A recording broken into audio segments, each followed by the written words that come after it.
Assalamualaikum everyone.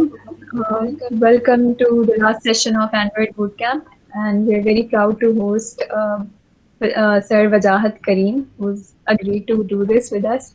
And इनकी introduction मैंने लंबी चौड़ी group पे भी लिखी थी, आपने हमारे page पे भी लिखी थी. Now let's hear from the expert himself. Sir, please start.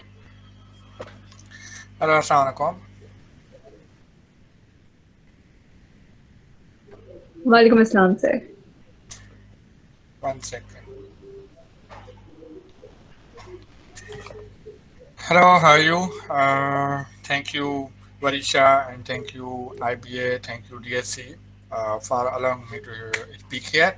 And since you all know that this is 2021, hopefully last year se better hoga, and this is my first talk for the 2021.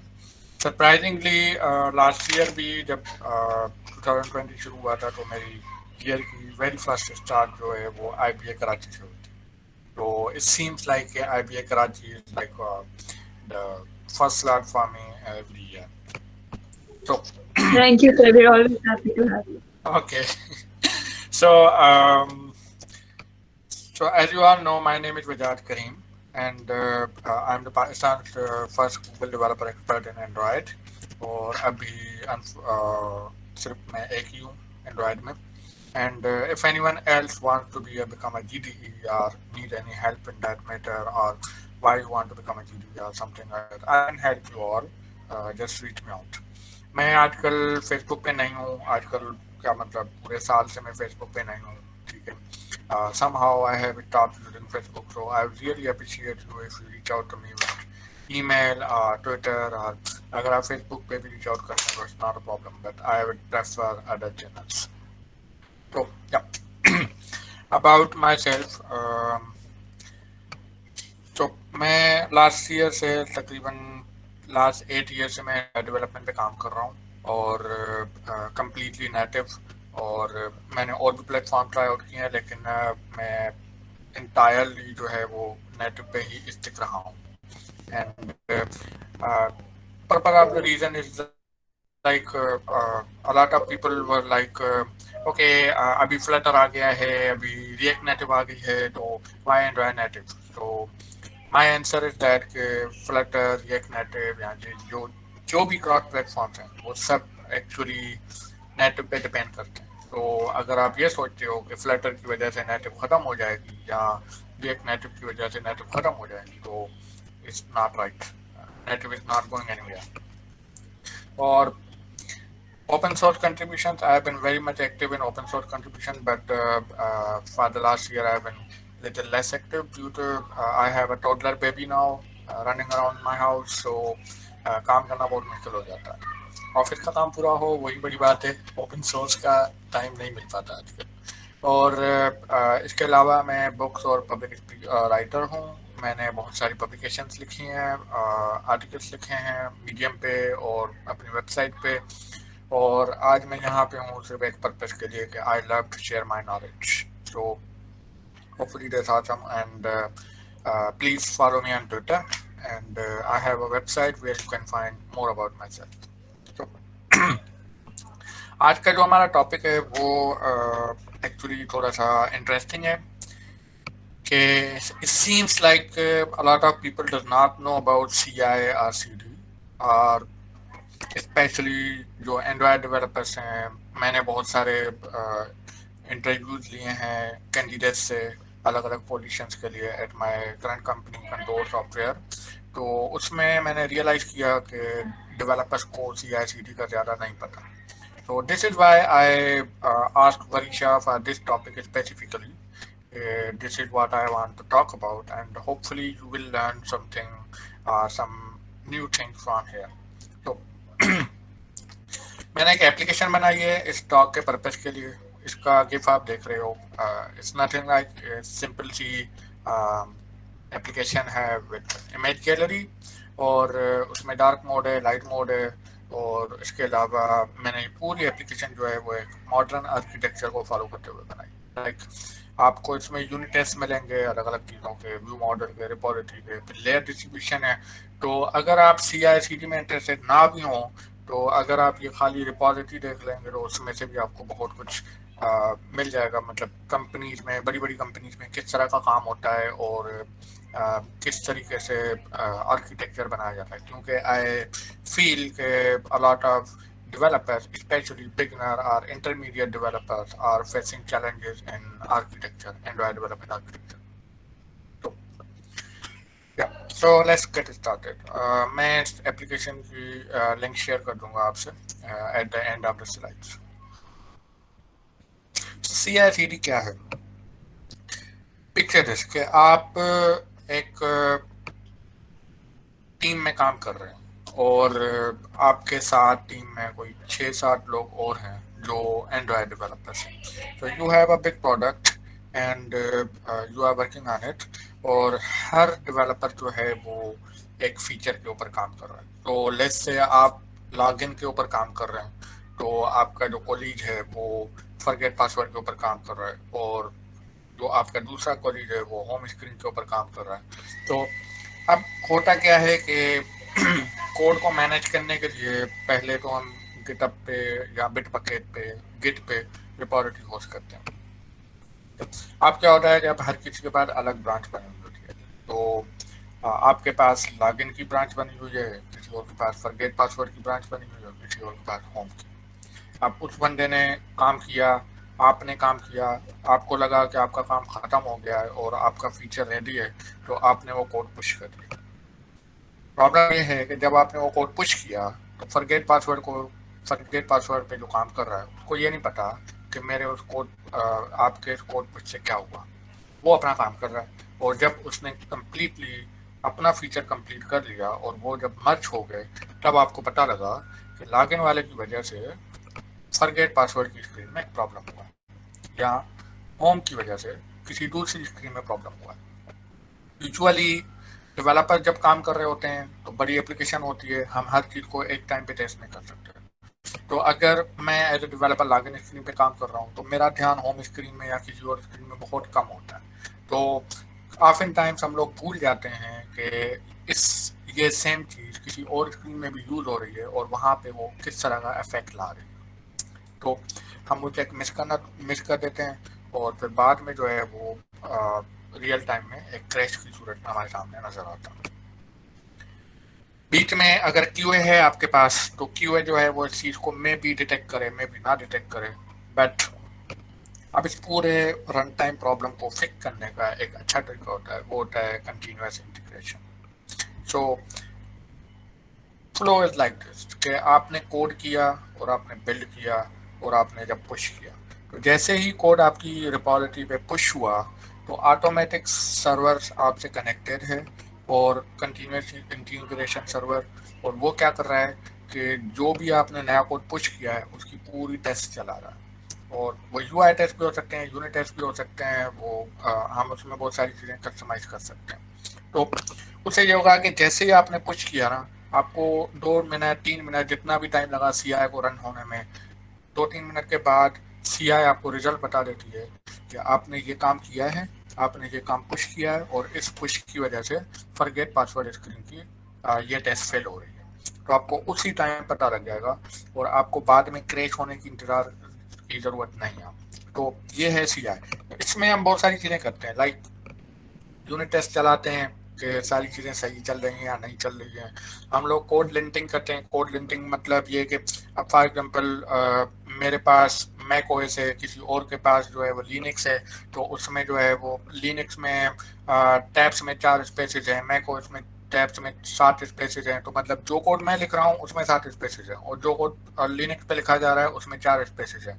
तो फिर इससे जो है वो code consistency जो है ना वो ख़त्म हो जाती है, और फॉर्मेटिंग इश्यूज आते हैं। तो लिंटिंग क्या करती है कि वो उन चीज़ों को जो है वो वेरीफाई करती है कि यार ये कोड आपने उस फॉर्मेट में नहीं लिखा जिस फॉर्मेट में रिक्वायर्ड है।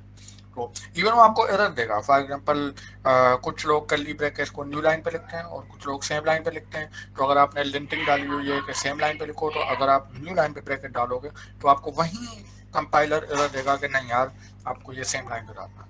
तो CI पे लिंटिंग होती है और CI पे डेंजर डिटेक्शन होती हैं, सोनार एनालिसिस होती है। तो ये बहुत सारे चीज़ें हैं जो हम रन टाइम पे करते हैं सर्वर पे। तो आइडिया इस के आप जैसे ही कोड पुश करते हो या कोई और पुश करता है तो ये सारी चीज़ें चलना शुरू हो जाती हैं। तो दिस इज CI। CT का मतलब है कंटिन्यूस डिलीवरी। अब CD का मतलब ये होता है कि जब आपकी CI पास हो जाती है और सारी चीज़ें आपकी परफेक्ट हैं, सही हैं, आप उसको आगे क्या करना है, तो उसका आगे का मकसद है डिलीवर करना। ठीक है, अगर हम एंड्रॉयड डेवलपर हैं तो एंड्रॉयड डेवलपर के लिए ये ऐसे हो सकता है कि यार APK जो है वो क्लाइंट के साथ शेयर करनी है, या APK QA के साथ शेयर करनी है, या APK जो है वो गूगल प्ले पर रिलीज करनी है। तो ये जो है ना, ये CD है, कंटिन्यूस डिलीवरी। तो यहाँ तक ये होता है कि कंपनीज के पास फिक्स साइकिल होता है, लाइक हर 2 हफ्ते में, हर 2 वीक्स में जो है ना वो गूगल प्ले पे नई अपडेट जाएगी। तो वो मैन्युअली APK जनरेट करके गूगल प्ले पे अपलोड नहीं कर रहे होते, वो अपने CD सेटअप कर लेते हैं और हर 2 हफ्ते के बाद जो है ना वो जैसे ही कोई लास्ट पुश आती है ना तो उसके बाद वो CD एक्टिवेट हो जाती है और वो उस बिल्ड को जो है वो कंपाइल करके साइन करके सब कुछ करके ऐप बंडल बनाना है या APK बनानी है, वो सारी जो है वो गूगल प्ले पे अपलोड हो जाती है। तो this all thing can actually be done. तो ये बेसिक आइडिया है CI/CD का। और not only for Android, you can actually do this anywhere. मैंने इस टॉपिक का पर्पस इसलिए उठाया था कि आई रियलाइज कि आजकल को ज़माना चल रहा है वो एक्चुअली ऑटोमेशन का है। तो अगर आपको ऑटोमेशन का नहीं पता और ऑटोमेशन आप नहीं कर सकते तो you are going to waste a lot of time in doing stupid task और बॉयलर प्लेट स्टफ, और जो चीज़ें ऑटोमेट हो सकती हैं, जो चीज़ें आपका एक्चुअल में टाइम सेव कर सकती हैं। तो मैं आपको एक एग्जांपल दिखाता हूँ। तो ये कुछ CI/CD प्रोवाइडर्स हैं जो कि टॉप हैं, मतलब GitHub Actions, ऐप सेंटर है, सर्कल CI, जेंकिन, ट्रेविस। पहले ट्रेविस था, जेंकिन था, सर्कल CI था। अब इनमें हर किसी का अपना क्राइटेरिया, हर किसी की अपनी इंटरफेस है, लेकिन बेसिक आइडिया सेम है कि वो आपको कुछ टूल प्रोवाइड करते हैं और वो आपको जो है वो अलाउ करते हैं कि जब कोई ट्रिगर हिट हो तो क्या हो। ठीक है, तो बिफोर GitHub एक्शंस मैं ऐप सेंटर यूज करता था, और ऐप सेंटर से पहले जो है वो मैं ट्रेविस CI यूज करता था। मैंने जेंकिंस के और सर्किल पे इतना काम नहीं किया। ऑब्वियसली आई थिंक आप लोगों ने सर्किल CI की ऐड जरूर देखी होगी यूट्यूब पे, ठीक है, जो कि बहुत ज़्यादा चल रही होती है। तो व्हाट आई रियलाइज के ट्रेविस या जेंकिंस ये इस तरह के सॉल्यूशंस हैं जिनमें आपको पूरी जो है ना वो कस्टमाइजेशन खुद करनी पड़ती है। Like you have to write everything from scratch.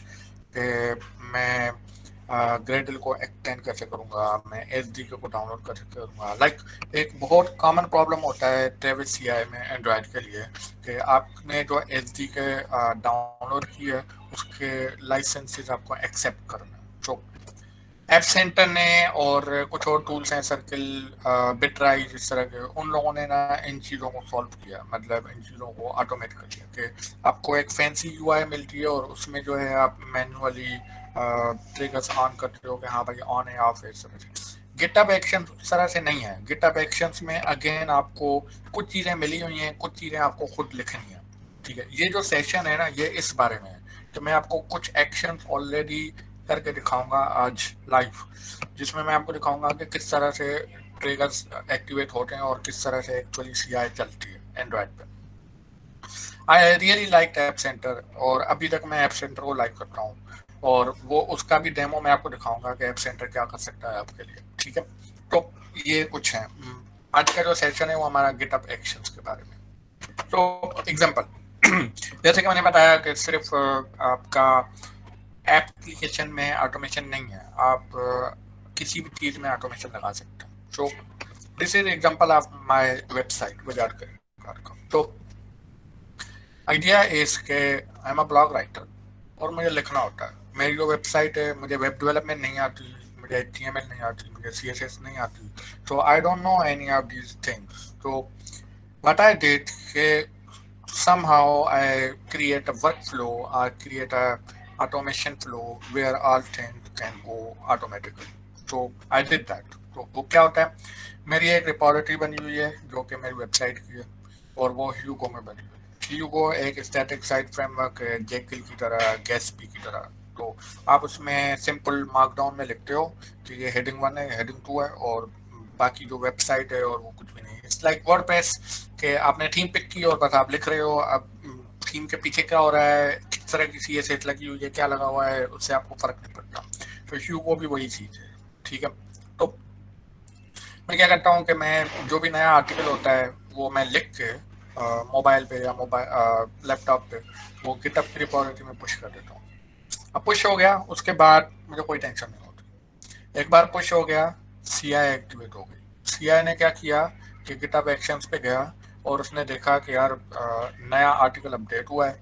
तो वो क्या करता है कि मैंने एक एक्शन भी क्रिएट किया है अपना, ह्यूगो ऑन फायर। वो क्या करता है कि ह्यूगो की वेबसाइट को बिल्डअप करके फायरबेस पे होस्ट कर देता है। तो वो क्या करेगा कि जो भी मैंने नया कोड डाला, नया आर्टिकल डाला, उस पूरी नई वेबसाइट को कंपाइल करके उसमें से HTML CSS फाइल जनरेट होते हैं।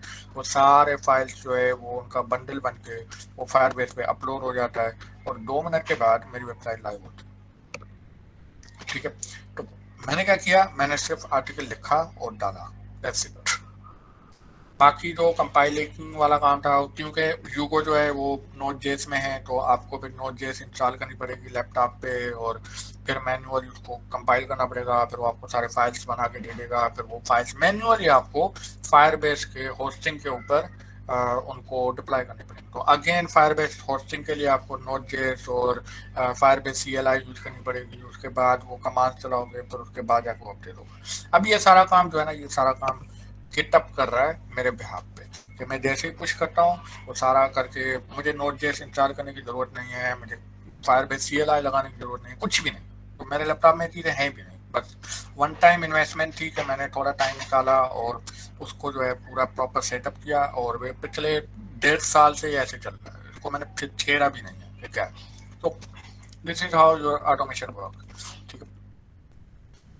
ओपन सोर्स लाइब्रेरीज में ऑफन टाइम्स ऐसे होता है कि उनकी क्या होते हैं, 2 फ्लोर होते हैं, एक ब्रांच का होता है, एक पुल रिक्वेस्ट का होता है। तो आइडियली होता क्या है कि आप मोजिला पे गए और आपने मोजिला के प्रोजेक्ट में जो है वो कंट्रीब्यूशन किया।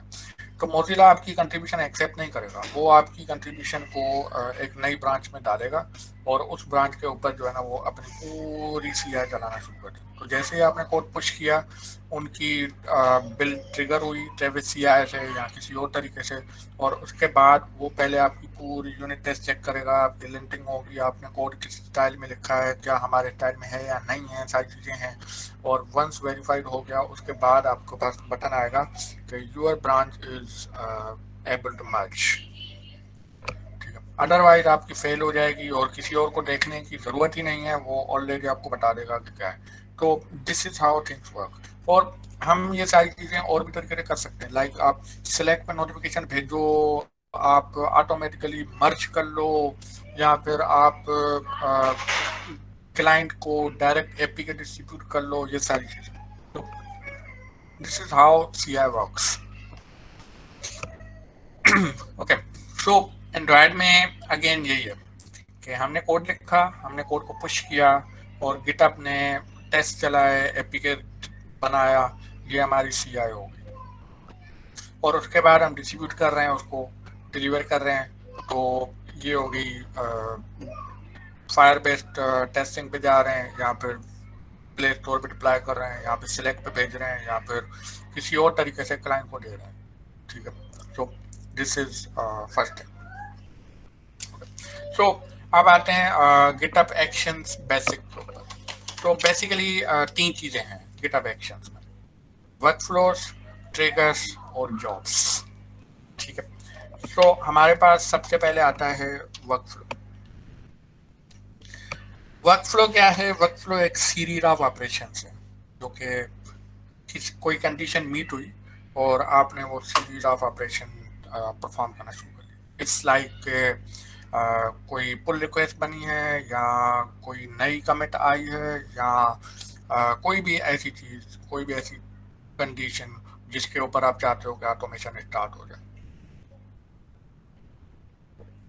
ओके। सो ये क्या होते हैं, ये YML फाइल्स होते हैं गिटहब की रिपॉजिटरी में पड़े हुए।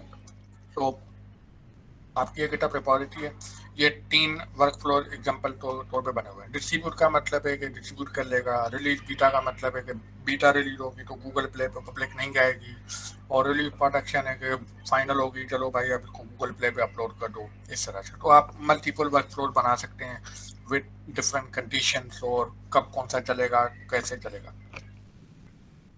उसके बाद है हमारा ट्रिगर।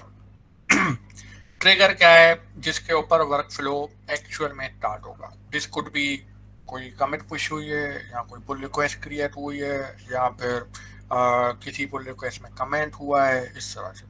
और जैसे ही ये ट्रिगर किसी और वर्क फ्लो के साथ कनेक्टेड है तो फिर वो वर्क फ्लो स्टार्ट हो जाएगा। तो for example run test on push branches main, तो मेन ब्रांचेस में जब भी कोई नई कमिट पुश होगी ये ट्रिगर हिट हो जाएगा। या फिर परफॉर्म चेक्स ऑन PR, तो जैसे ही कोई ऑन पुल रिक्वेस्ट, जैसे ही कोई नई पुल रिक्वेस्ट बनेगी तो उसके ऊपर जो है वो चेक्स अप्लाई होना शुरू हो जाएंगे कि इसने सही तरह का कोड फॉर्मेट किया या नहीं किया, इसने टेस्ट पास किए या नहीं किए, इस तरह से। Finally we have job. Job का मतलब है एक्चुअल एक्शन जो कि परफॉर्म हो रहा है। तो जब कोई ट्रिगर हिट होता है, लाइक हमारे पास ऑन कमिट, जब भी कोई नई कमिट पुश होगी तो हमारा टेस्ट वाला वर्क फ्लो शुरू हो जाएगा, और वो क्या करेगा, वो एक्चुअल में टेस्ट चलाएगा। तो this is how a job is written in GitHub actions. तो हमारे पास जॉब्स हैं, और जॉब नाम है टेस्ट, और इसका ये नाम वो है जो आपको नजर आएगा। और उसके बाद ये पूरा जो फ्लो है ना, ये एक्चुअली डॉकर्स पे चलता है, कंटेनर्स पे।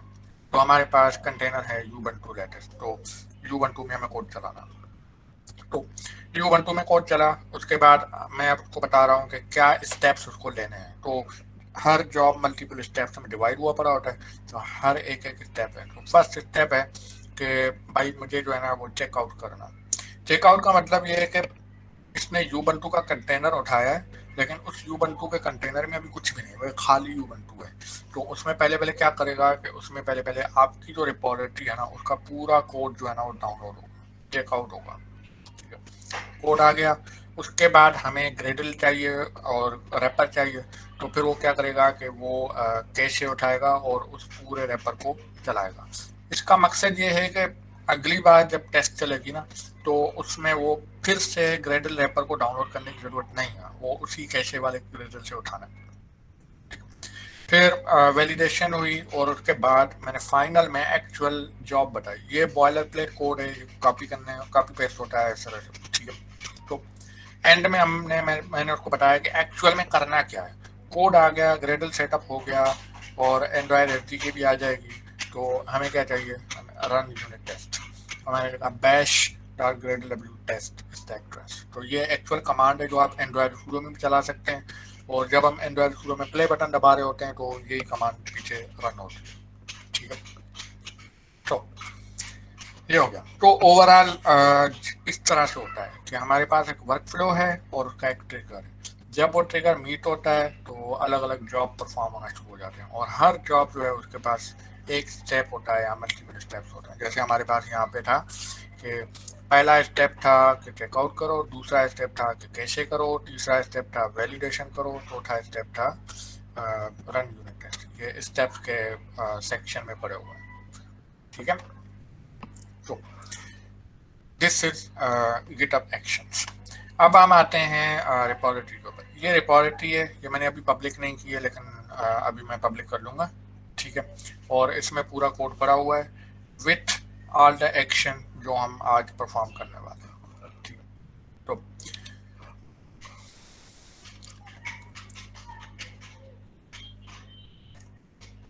तो all okay, all good. Yes, sir. All okay, so ये एप्लीकेशन है जो कि मैंने आपको भी दिखाई है, ठीक है। सो इसमें हम सेट कर सकते हैं, तो मल्टीपल ऑपरेशन परफॉर्म कर सकते हैं, और इसमें मैंने यूनिट टेस्ट भी लिखे हुए हैं। तो ये सारे वो यूनिट टेस्ट हैं जो दिखा रहा है कि पास हो रहा है, 13 यूनिट टेस्ट। तो जब होम व्यू मॉडल इनिशियलाइज होता है पॉपुलर फोटोज आर फेच, और ये रिस्पॉन्स टेस्ट है कि जब नल आएगा तो एक्सेप्शन थ्रो होगी, और इस तरह से ये रेट्रोफिट सर्विस की टेस्ट है, ये यूज केसेस की टेस्ट है, और ये रिपोजिटरी की टेस्ट है। तो these are all the test जो कि कोड में लिखे हुए हैं। तो मेरी स्क्रीन नजर आ रही है सबको?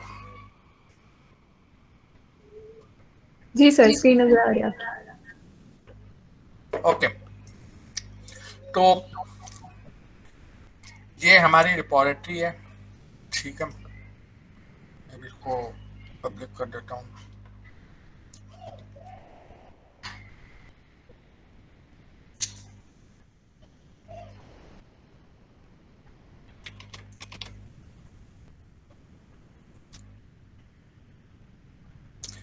Okay, so this is our repository, ठीक है, और इसमें वो पूरी एप्लीकेशन पड़ी हुई है।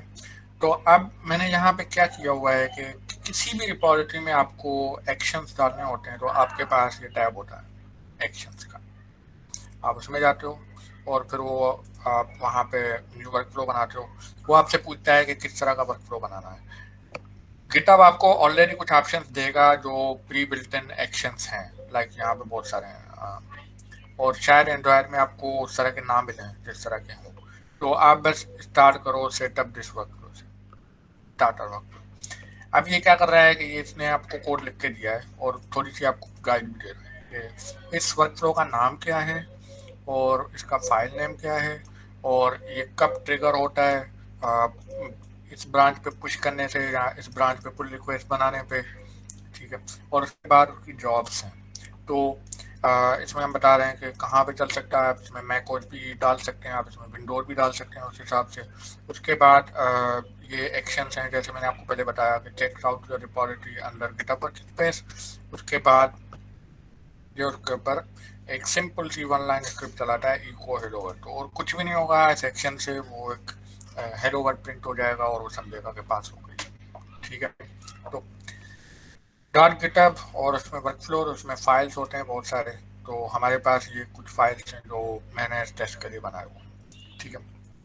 अब हर वर्क फ्लो का एक बैच बनता है, लाइक यहाँ से तो एक्शंस में आया और सेंड एपी के, और यहाँ से हम उसको बैच बना सकते हैं, क्रिएट स्टेटस बैच। ये ऑटोमेटिक अपडेट होगा।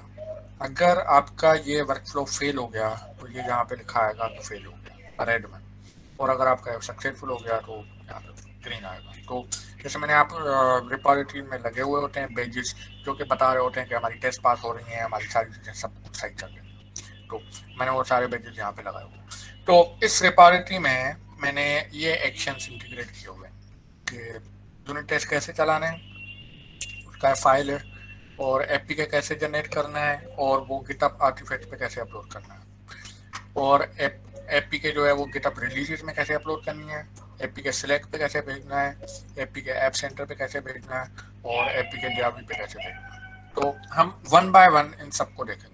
और इसके अलावा एपीके अगर आप गूगल प्ले पे भेजना चाहते हैं या फायरबेस डिस्ट्रीब्यूशन पे भेजना चाहते हैं, तो ये मतलब सिंपल स्टेप्स नहीं है, ये थोड़ी कॉन्फ़िगरेशन वाले स्टेप्स हैं, उनके डिटेल आर्टिकल लिखे हुए हैं, ठीक है। तो आप इनको पढ़ोगे तो आपको समझ आ जाएगा कि किस तरह से होते हैं। उसके बाद फॉर एग्जांपल मैं लाइब्रेरी पे काम करता हूँ, ओपन सोर्स लाइब्रेरी बनाई हुई है। तो जब भी मुझे नया वर्जन रिलीज करना होता है तो मुझे मैन्युअली जे सेंटर पे अपलोड करने के लिए उस पर बिन ट्रे में जाओ, फिर आर बनाओ, फिर आर फाइल को अपलोड करो, सारी चीज़ें। तो ये भी ऑटोमेटिक हो सकता है। इसका भी ये डिटेल आर्टिकल लिखा हुआ है जिसमें आपको समझ आएगा कि आप ऑटोमेटिकली बिन ट्रे और जे सेंटर पे अपनी लाइब्रेरी का नया वर्जन कैसे पुश करोगे, ठीक है। तो अब आते हैं स्टार्ट से। नंबर 1 के हम यूनिट टेस्ट चलाते हैं। तो this is how unit test is developed. तो ये मैंने नाम रखा है टेस्ट का, और मैंने को बोला है कि ये पुश पे भी होगा और पुल पे भी होगा, ठीक है। और यहाँ पे मैंने को बताया कि भाई ये रन यूनिट टेस्ट करेगा, कुछ भी नहीं कर रहा, ग्रेडल सेटअप करके एंड में जो है वो यूनिट टेस्ट की स्क्रिप्ट चला रहा है। अब आप सोच रहे होंगे कि आखिर ये सब एक्टिवेट होंगे कैसे, तो हम एक एग्जांपल करके देखते हैं। तो मैंने रीडमी अपडेट किया और रीडमी अपडेट करने के बाद मैंने यहाँ पे एग्जांपल डाल दिया कि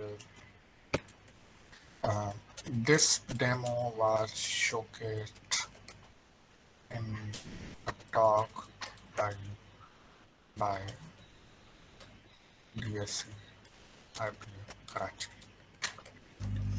ठीक है, तो ये मैंने लाइन ऐड की है और अब जो है मैं अपडेट कर रहा हूँ, तो मैंने कमिट किया। अब जैसे ही मैंने चेंजेस कमिट की तो अब आप देखोगे क्या होता है।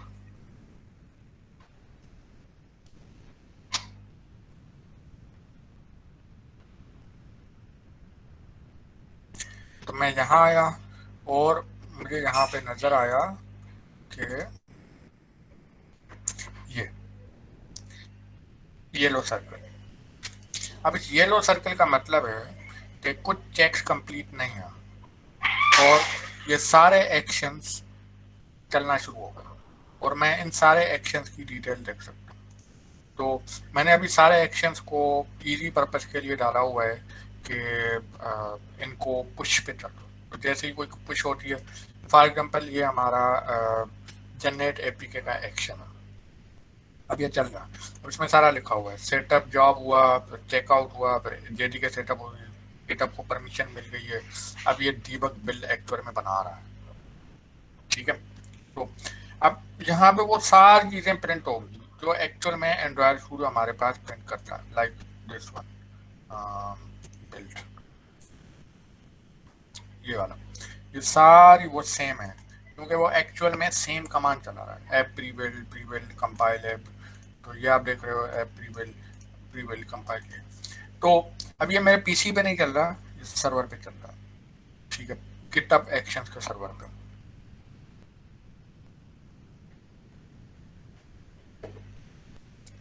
तो हमारा जो पहला एक्शन है वो है जनरेट एपीके। ये क्या करता है कि एपीके जनरेट करके उसके बाद गिटहब आर्टिफैक्ट्स पे अपलोड करता है। मैं आपको दिखाऊंगा कि गिटहब आर्टिफैक्ट्स क्या है और वो कहाँ पे अपलोड हुआ है और उसको आगे क्या करना है। ठीक है, इसी तरह से जब मैं एक्शंस में जाऊंगा तो मुझे यहाँ पे सारे ये नजर आ रहे हैं। तो फॉर एग्जांपल यूनिट टेस्ट वाला जो है वो सक्सेसफुल हो गया। ये जो नाम है अपडेट रीडमी, ये एक्चुअल कमिट मैसेज है। तो ये दिखा रहा है कि इस कमिट मैसेज पे कौन कौन से एक्शन ट्रिगर हुए और यहाँ पे ये एक्शन का नाम है। तो हमारे पास ये सारे गिटहब एक्शंस हैं जो इस कमिट पे एक्टिवेट हुए हैं। तो हमारा है ये जनरेट एपीके, टेस्ट और upload APK and release, send APK to app center, send APK on Slack, send APK to device. तो यहाँ पे हो गया सेंड एपीके ऑन स्लैक। तो मेरे पास ये स्लैक है जो ट्रिगर्ड है। तो अभी आप देख रहे हो 837 हुए हैं और 837 पे मेरे पास update readme dot M D का मैसेज आया है और उसमें ये एपीके पड़ी हुई है। इसको मैं डाउनलोड कर सकता हूँ और अपने मोबाइल में डायरेक्ट इंस्टॉल कर सकता हूँ। तो आपका एक सिलेक्ट का चैनल बना हुआ है जो कि क्या करता है कि आपके रिलीज को मेंटेन रखता है। तो आपकी सारी एपीके वहाँ पे मैन्युअली अपलोड हो रही है। ठीक है, सो दिस इज मैं आपको दिखाऊंगा अभी कि क्या है। अच्छा, वापस आते हैं। तो आप देख रहे हो कि अपलोड एपीके रिलीज जो है वो फेल हो गई। क्यों फेल हुई मुझे नहीं पता, हम देख लेते हैं अभी। अच्छा, update readme dot M D डिवाई वाली एपीके सक्सेसफुल हो गई। तो ये हमारे पास डिवाई है और ये नई एपीके इसमें अपलोड हुई है 2 मिनट्स अगो। तो अगर किसी को नहीं पता कि डिवाई क्या है वो मैं आपको बता देता हूँ। जैसे हम वही ट्रांसफ़र यूज़ करते हैं फाइल ट्रांसफ़र करने के लिए, तो डिवाई होता है इस तरह से एक, जो कि एप्पल की और एंड्रॉयड की एपीकेस को टेस्ट करने में हेल्प करता है। तो कुछ भी नहीं है, एक फाइल अपलोडिंग सर्विस है विथ टाइम। लाइक होता क्या है कि हम क्लाइंट को एक डिवाई की लिंक दे देते हैं और उसको बोलते हैं कि भाई इस पर नई एप्लीकेशन अपलोड हो जाएगी। वो क्या करता है कि जब भी आपकी नई रिलीज आती है तो वो उस लिंक में होती है और वो अपने मोबाइल में उस लिंक को खोलता है और उसमें डायरेक्ट डाउनलोड कर लेता है। प्रॉब्लम सिर्फ ये था कि हम मैन्युअली अपलोड करते थे। अब ये सारा काम गिटहब के थ्रू हो रहा है। तो जैसे ही होगा आपकी सारी जो एप्लीकेशन की नई एपीके वो डाउनलोड हो जाएगी। ये आपकी लिंक है जो कि आप क्लाइंट को दोगे और इसमें वो सारे मेंशन हुआ पड़ा होता है कि कौन सी कमिट हुई है, क्या हुआ है, और इस एपीके को डाउनलोड कैसे करना है। तो ये देखो, इमेजिन है, वेरिएंट नाम ये है, बिल्ड ये है, और एडेड सम गिटहब एक्शंस, ठीक है। और उसके बाद ये पैकेज है, और मिनिमम ओएस टारगेट, पूरी डिटेल्स हैं एप्लीकेशन की, कि आप ये कौन सी लिंक है और इसमें कौन सा एपीके अवेलेबल है। और यहाँ से आप डाउनलोड एप्लीकेशन करोगे तो डायरेक्ट एपीके फाइल आपका डाउनलोड हो जाएगा, जो कि क्लाइंट अपनी एप्लीकेशन मोबाइल में टेस्ट कर सकता है, ठीक है। तो ये हमारा ऐप सेंटर है।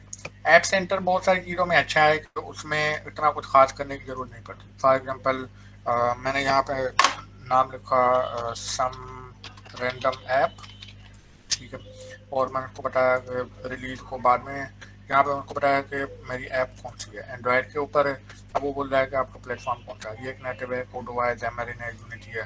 तो मैं इसको बोलता हूँ जावा कॉटलिन है, ठीक है। ये ऐड न्यू ऐप होगी, और अभी इसमें कुछ भी नहीं है। मैं इसमें बिल्ड में आया, बिल्ड में मैंने उनको बोला कि मुझे कोड पिकअप करना है, तो वो बता रहा है कि कहाँ से, आपका कोड कहाँ पर है, गिटअप पे, बिटबकेट पे, कहाँ पर। तो मैंने उनको बोला गिटअप पर है। तो मुझे क्या करेगा कि गिटअप से लॉगिन कराएगा, मेरा हुआ पड़ा है ऑलरेडी। तो लॉगिन सक्सेसफुल के बाद आपको सारी गिटअप की रिपॉजिटरी दिखा देगा जो कि है। तो फॉर एग्जांपल मैं कोई भी रिपॉजिटरी पिक करता हूँ, और वो चेक करता है कि ये एक एंड्रॉयड एप्लीकेशन है या नहीं है। आप उसने ब्रांचेज डिटेक्ट कर ली कि कौन कौन सी ब्रांचेज हैं, और लास्ट कमिट जो है वो कौन सी हुई है। और उसके बाद हम आते हैं उसके सेटिंग में। अब मैं इसको बताता हूँ कि ये जो बिल्ड है इसकी रिलीज बिल्ड बनाओ, और build this branch on every push. जैसे ही कमिट होगी गिटअप पे, आपकी बिल्ड शुरू हो जाएगी, ठीक है, इस तरह से। या फिर manually choose when to run, तो ये है। उसके बाद ये एंड्रॉयड ऐप बंडल का भी ऑप्शन है, और वेरिएंट कोड इंटीग्रेट करने का ऑप्शन है कि ऑटोमेटिक हो, रन यूनिट टेस्ट हो, और लेंस सोर्स कोड हो। तो आप देख रहे हो कि ऐप सेंटर में ये सारी चीज़ें आप बस ऑन ऑफ की सूरत में हैं कि ऑन करो ऑफ करो बस। गिटहब एक्शंस में हमें सारा थोड़ा थोड़ा कोड डालना पड़ता है। वो कोड, प्लेंटी ऑफ कोड मैंने अपनी रिपॉजिटरी में डाल दिया है। इसके अलावा आपको और भी बहुत कुछ मिल जाएगा गिटहब। अब गिटहब एक्शन इतने पॉपुलर हो गए हैं कि आपको तकरीबन सारी चीज़ें उसमें बनी बनाई मिल जाएंगी, ठीक है। एनवायरमेंट वेरिएबल्स पे बाद में आते हैं। साइन बिल्स के रिलीज एपी के है तो आपको साइन करनी पड़ेगी, नहीं तो गूगल प्ले अपलोड नहीं करेगा। टेस्ट ऑन रियल डिवाइस के ये है फायर बेस्ड टेस्टिंग की तरह। और डिस्ट्रीब्यूट भी तब होगा जब आप साइन करोगे। तो लेट्स से मैं यहाँ पे साइन करता हूँ, और यहाँ पे की स्टोर डाला, की स्टोर के पासवर्ड वगैरह डाले, एवरीथिंग। उसके बाद मैं यहाँ पे डिस्ट्रीब्यूट करता हूँ। डिस्ट्रीब्यूशन का मतलब है कि अभी तक CI चल रही थी, डिस्ट्रीब्यूट का मतलब है कि अब CD होगी। तो ग्रुप्स हैं, हम यहाँ पे अपने ग्रुप बना सकते हैं, लाइक ये बीटा टेस्टर्स हैं, ये पब्लिक है, ये इस तरह से एपीके को रैंडमली चेक करने के लिए रन टाइम पे। और अगर आप ग्रुप नहीं करना चाहते हैं तो फिर आप स्टोर चूज करो, फिर कनेक्ट स्टोर पे जाओ, फिर गूगल प्ले और ये सारी चीज़ें कनेक्ट करो। उसके बाद अगेन फाइनली ये आपका बैच है, जो कि आप किसी भी अपनी रिपॉजिटरी में डालोगे तो आपको बैच दे देगा, जो कि आप अपनी गिटहब पे डालोगे, सारी चीज़ें पास हो रही हैं, ठीक है। What I really wanted to do is कि गिटहब एक्शन जो है वो CI तो करता है, लेकिन वो CD नहीं करता, ठीक है। तो CD के लिए मुझे जो है अच्छी चीज़ जो ऐप सेंटर की लगती है ना, वो ये है कि उसकी CD बहुत अच्छी है। जैसे कि जावी की एक लिंक है, उस तरह से गिटहब एक्शन ऐप सेंटर भी आपको एक लिंक दे देगा। तो मैं डिस्ट्रीब्यूट में आया, और मैंने यहाँ पे एक सेटअप क्रिएट किया हुआ है पब्लिक का, जो कि कोई भी देख सकता है, और ये उसकी URL है। तो अब ये URL मैंने एक बार अपने क्लाइंट को दे दी, और अब जब भी कोई नई एपीके होगी ना, वो इस URL पे होगी। Diavi में सिर्फ एक एपीके होती है, और वो भी लिमिटेड टाइम के लिए होती है, लाइक 10 दिन के बाद वो फाइल डिलीट हो जाएगा, 20 दिन के बाद वो फाइल डिलीट हो जाएगा। ऐप सेंटर पे वो लाइफ टाइम के लिए होती हैं, और वो सारी एपीके होती हैं। फॉर एग्जाम्पल आप यहाँ देख रहे हो कि यहाँ पे सारी एपीके नज़र आ रही हैं कि 25 जून की पहली कौन सी है, ये दूसरी कौन सी है। अगर आप वर्जन कोड अपडेट कर रहे हैं तो सारे वर्जन कोड होंगे, फिर उसके बाद उनके लेटेस्ट रिलीज नोट्स होंगे, और अगेन वही बात, डाउनलोड करो बस, एपीके डाउनलोड हो गया, ठीक है। तो ऐप सेंटर की मुझे डिस्ट्रीब्यूशन बहुत अच्छी लगती है। तो उस वजह से मेरा जो यूजुअल क्राइटेरिया होता है वो ये होता है कि मैं अपनी रिपोजिटरी की जो CI है वो गिटहब पे चलाता हूँ और जो CD है वो ऐप सेंटर पे चलाता हूँ। तो उसका ये होता है कि उसका एक एक्शन मैंने बनाया हुआ है, send APK to APK center, app center. तो होगा क्या कि गिटहब आपकी पूरी एपीके चला के सब कुछ करके उसके बाद जो है वो उस एपीके को सर्वर पे भेज देता है। जैसे कि ये आज हमने देखी है लेटेस्ट रिलीज अभी 8:38 पे जो नई एपीके गिटहब ने भेजी है वो ये है, ठीक है, अपडेट करने के बाद। तो उसके बाद स्लैक आपने देख लिया, आपने दियावी देख लिया, और फाइनली हमारे पास है रिलीजेस। तो रिलीजेस में क्या होता है कि हम क्या करते हैं कि हम टैग पुश करते हैं कि चलो भाई ये नया टैग है और इसके ऊपर नई रिलीज हुआ। आइडियली यूजुअल क्राइटेरिया क्या होता है कि यहाँ पे जो सम टैग लिखा हुआ है यहाँ पे हम नया टैग पुश करते हैं कि V1.0। तो हम गिटहब एक्शंस में इसको कॉन्फ़िगर करते हैं इस तरह से कि जब भी वी स्टार पॉइंट स्टार की कमिट आए तो उससे तुम रिलीज बना देना। तो वो क्या करेगा कि उसको चला के, ये एक सॉर्ट ऑफ ट्रिगर है कि जब भी मैं इस तरह का कमिट मैसेज करूं तो आप रिलीज बना दो। तो क्या सर करें? एक सवाल आया है कि ऐप सेंटर एंड जावी और पेड और फ्री। हाँ, वो मैं बताता हूँ, प्राइसिंग के ऊपर अभी आते हैं हम, ठीक है। तो तो उसके बाद उस टैग के बाद क्या होता है कि वो क्या करता है कि उसकी पूरी रिलीज बना देता है ऑटोमेटिकली। ये आपको खुद डालनी नहीं पड़ती, आपको बस इंफॉर्मेशन देनी है कि क्या डालना।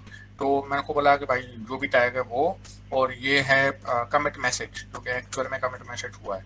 और इसमें आप एसेट्स में देख रहे हो कि नॉर्मली हर रिलीज जो बाय डिफॉल्ट बनती है उसमें ये दो तो होते ही होते हैं सोर्स कोड के, लेकिन आपने देखा कि ये एक्स्ट्रा एक एपीके फाइल ऑटोमेटिकली अपलोड हो गया, तो ये रिलीज के थ्रू होता है, ठीक है। फाइनली हमने एक चीज मिस की है, वो है आर्टिफैक्ट्स के। हमारा एक एक्शन था कि GitHub generate APK and upload on GitHub artifacts. तो आर्टिफैक्ट ऐसे होते हैं कि गिटहब जो है वो जब एपीके अपने पास जनरेट करता है तो वो क्या करता है कि वो उसके बाद अपनी एक स्पेस होती है उसमें वो अपलोड कर देता है। ये सारी जो एपीके हैं ये सारी वहां से जा रही हैं, वो हम अभी देखते हैं। तो ये जनरेट एपीके का है एक्शन, और इसमें मैं देख रहा हूँ यहाँ पे व्यू वर्कफ्लो कहाँ पर है? हाँ, ये अपडेट रीडमी का जो सक्सेसफुल हुआ है, तो मैं इसमें आया, ये सक्सेसफुल बिल्ड बनी है। अब इस बिल्ड में मुझे पहले तो पूरी डिटेल्स नज़र आ रही हैं और उसके बाद नीचे है आर्टिफैक्ट्स। तो यहाँ पे वो मेरी एप्लीकेशन अपडेट हुई पड़ी। ये एक्चुअल में जिप है जिसके अंदर आपको एक एपीके फाइल मिलेगा, क्योंकि गिटहब जो है वो ऑटोमेटिकली अपडेट कर जिप कर देता। तो अब आते हैं प्राइसिंग के ऊपर। यहाँ पे लिखा हुआ है कि इस CI को रन करने में 2 मिनट 22 सेकेंड्स लगे, ठीक है। इसी तरह से जो दूसरे एक्शंस हैं हर किसी को अराउंड 2 मिनट 1.5 मिनट 20 सेकेंड इस तरह से टाइम लगा है। तो गिटहब जो है वो आपको 2000 मिनट्स पर मंथ फ्री देता है, ठीक है। आप कोई भी यूजर हो तो आपके पास 2000 मिनट्स हैं फ्री, और उनमें आप जो है वो सारे चला सकते हैं। मैं आपको दिखा देता हूँ कि ये कहाँ पर होते हैं। सेटिंग्स में हमारे पास है एक्शंस, बिलिंग एंड प्लान्स। तो यहाँ पे दिखा रहा है कि मैंने 132 मिनट्स स्पेंड कर लिए हैं इस महीने के, ठीक है। और रिमेंबर ये जो गिटहब एक्शंस है ये पूरा उसके ऊपर है आपका प्राइवेट रिपोजिटरी। ओपन सोर्स के ऊपर गिटहब एक्शंस भी फ्री हैं, आप चाहे कितने भी कर लो, ठीक है। उसके बाद दूसरा है स्टोरेज। जैसे आपने देखा कि मैंने गिटहब रैपर कैशे किया, मैंने बहुत सारी एपीके रखी हैं आर्टिफैक्ट्स में, तो उनका जो स्टोरेज है वो आपका 0.5 GB है पर मंथ के हिसाब से, ठीक है। इस तरह से हमारे पास और भी बहुत सारी चीज़ें हैं, और उसके अलावा मैंने ऐप सेंटर इंटीग्रेट किया हुआ है, तो उसका है वो फ्री है, तो ये एप्लीकेशन के ऊपर होता है। फिर गिटअप पैकेजेस हैं, जैसे कि जे सेंटर है, वहाँ पे आप अपनी लाइब्रेरी अपलोड कर सकते हैं। उस तरह से अब गिटअप पैकेजेस आ गए हैं, वहाँ पे आप अपनी और लाइब्रेरी पे अपलोड, डायरेक्ट जे सेंटर की जरूरत नहीं है। तो ये ऐप सेंटर जो है, ऐप सेंटर वही काम करता है, और ऐप सेंटर भी तकरीबन इसी तरह से चलता है कि आपके पास एक लिमिट होती है। तो मैं आपको दिखा देता हूँ, ऐप सेंटर की लिमिट गिटअप से ज़्यादा है।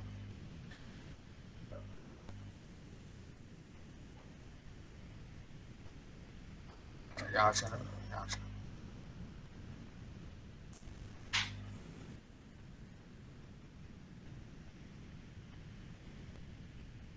ये है, हमारे पास 4 बिल्ड आवर्स हैं पर मंथ। कि अगर 2 मिनट यूज हुए हैं तो 1 आवर में 60 मिनट्स हैं, तो 460 आई थिंक 240 मिनट्स हैं। तो ये आई थिंक गिटअप पे बहुत कम है। ठीक है। अच्छा, दूसरी बात कि हम लोग जो हैं वो सी आई पूरी गिटअप पे चला रहे हैं, तो उस हवाले से ये है कि हमारे पास ऐप सेंटर फ्री हो जाता है। लाइक हमें ज़रूरत नहीं पड़ती, क्योंकि हम ये मिनट्स कभी यूज़ ही नहीं कर रहे हैं। ये मिनट्स तो आप तब यूज़ होंगे जब आप एक्चुअल में ऐप सेंटर पे सी आई चलाओगे। लेकिन अगर आप गिटअप पे सी आई चला रहे हो और सिर्फ एपीके भेज रहे हो गिटअप को, ऐप सेंटर को डिस्ट्रीब्यूट करने के लिए लिंक के फॉर्म में, तो फिर उसमें आपको ये पूरा फ्री पड़ेगा, और उसमें कोई आपको पैसे पे करने की ज़रूरत नहीं है। और ये मेरे एक्सपीरियंस में बहुत अच्छा रहा है। मतलब मैंने फायरबेस डिस्ट्रीब्यूशन भी ट्राई किया, मैंने गूगल प्ले भी ट्राई किया इंटरनल टेस्टिंग के लिए, लेकिन उसमें अजीब अजीब मसले होते हैं, और लिंक सेम नहीं होता, फिर हर बार लिंक अलग चेंज करना पड़ता है, फिर नया लिंक बना कर उसको देना होता है। तो ऐप सेंटर मुझे अभी तक बहुत अच्छा लगता है। तो मतलब आपने एक लिंक बना दी और वो आपने क्लाइंट को दे दी, हर बार आपकी एप्लीकेट वहाँ पे होंगी, और एक जगह पे आपकी सारी एप्लीकेट पड़ी होती हैं, और आप पुरानी एप्लीकेट टेस्ट करना चाहो तो बस लिंक खोल के पुरानी एप्लीकेट चेक कर लो। तो this is very handy. Diavi जो है, Diavi की भी प्राइसिंग होती है, और फ्री में आई थिंक ये होता है कि आपका जो फाइल है वो 3 दिन में एक्सपायर हो जाएगा, और मैक्सिमम 20 टाइम्स इंस्टॉल हो सकता है। तो अगर किसी यूजर ने 20 बार क्लिक कर दी तो उसके बाद अगली बार उसके बाद वो एपीके नहीं चलती। तो Diavi का भी इस तरह से, लेकिन वो अगेन फौरन से क्लाइंट को देने वाला काम है या इस तरह से। तो फॉर एग्जांपल आपने किसी क्लाइंट को थर्सडे को बिल भेजी है, और वो थोड़ा बिजी है, और उसने फ्राइडे को भी चेक नहीं किया, सैटरडे को भी चेक नहीं किया, संडे को उसको टाइम मिला है, तो जब वो संडे को एपीके खोलेगा तो उसकी लिंक खुलेगा ही नहीं, क्योंकि वो एक्सपायर होगी लिंक। तो वो फिर आपको मांगेगा, आप संडे पे ऑफ हो तो फिर आप मंडे को या ट्यूजडे को भेजोगे तो डिले हो जाएगी। तो ऐप सेंटर में ये प्रॉब्लम नहीं है। ठीक है। स्लैक भी अच्छा चैनल है, कि स्लैक में थोड़ी कॉन्फ़िगरेशन चेंजेस है, वो ये होती है कि आपको एक रैंडम एप्लीकेशन बनानी होती है, और फिर उसमें से एक्सेस टोकन निकाल के वो जो है वो गिटअप को गिटअप एक्शंस में पास करना होता है। ठीक है। तो ये है। अब वो एक्शंस जो टोकन्स हैं, Diavi को भी टोकन चाहिए, ऐप सेंटर को भी टोकन चाहिए। तो मैं आपको ऐप सेंटर का टोकन दिखा देता हूँ। हमारे पास है यूज़र आर्ट टोकन्स। तो यहाँ पे हम गए, और मैंने यहाँ से न्यू टोकन क्रिएट किया, और मैंने बोला कि यार एनी टोकन, और मैंने बोला कि फुल एक्सेस है, तो न्यू एपीआई टोकन, और उसने टोकन दे दिया। ये सिर्फ मैं अभी देख सकता हूँ, उसके बाद मैं नहीं देख सकता। ठीक है। तो मैंने कॉपी किया, और ये मेरे पास ऑलरेडी टोकन बने हुए हैं, और मैं यहाँ पे अपनी रिपॉजिटरीज में आया, और उस रिपॉजिटरी के अब ये टोकन जो है ना, ये आप डायरेक्ट गिटअप वर्कफ्लो के फाइल में नहीं डाल सकते, क्योंकि ये सीक्रेट रखा जाता है। तो आपके पास हर रिपॉजिटरी के सीक्रेट्स होते हैं उसकी सेटिंग्स में। तो आप सीक्रेट्स में जाओगे, और वहाँ पे जो है वो आप न्यू करके अपना सीक्रेट बनाओगे ध्यान से। तो न्यू रिपॉजिटरी सीक्रेट हो गया, और उसमें आपने यहाँ पे कोई नाम लिखा रैंडम सीक्रेट, और ये आपने पेस्ट किया और ऐड कर दिया। ठीक है। अगेन ये आप दूसरी बार नहीं देख सकते, तो ये गया। ठीक है। अब अगली बार आपको चेंज करना है तो आप चेंज करो। मेरे पास सारे पड़े हुए हैं, Diavi का, ऐप सेंटर का, जीएच का, स्लैक का। तो ये रैंडम सीक्रेट है। अब क्या हो रहा है कि हम उस फाइल में वापस आ रहे हैं, और फॉर एग्जांपल मैं आपको ऐप सेंटर दिखा देता हूँ।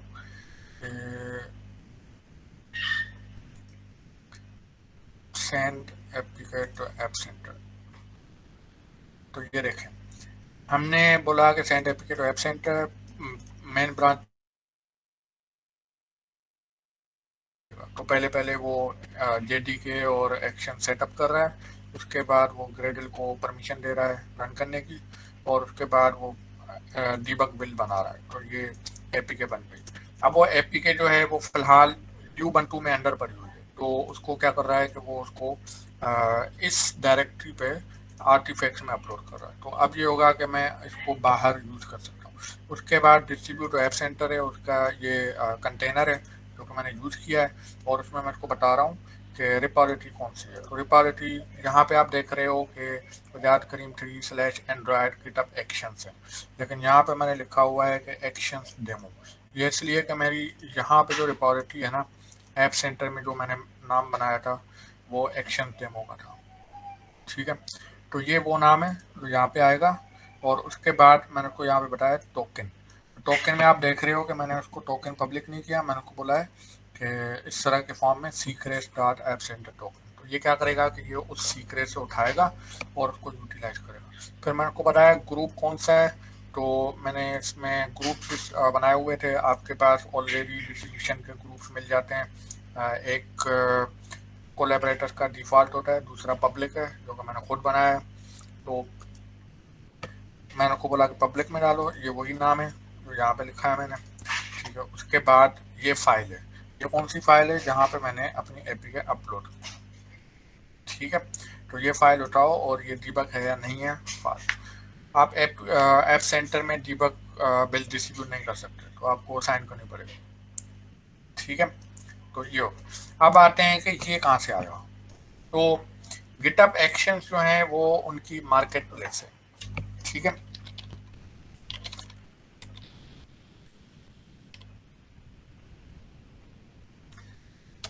तो वहाँ पे आपको हर किस्म का एक्शन मिल जाएगा।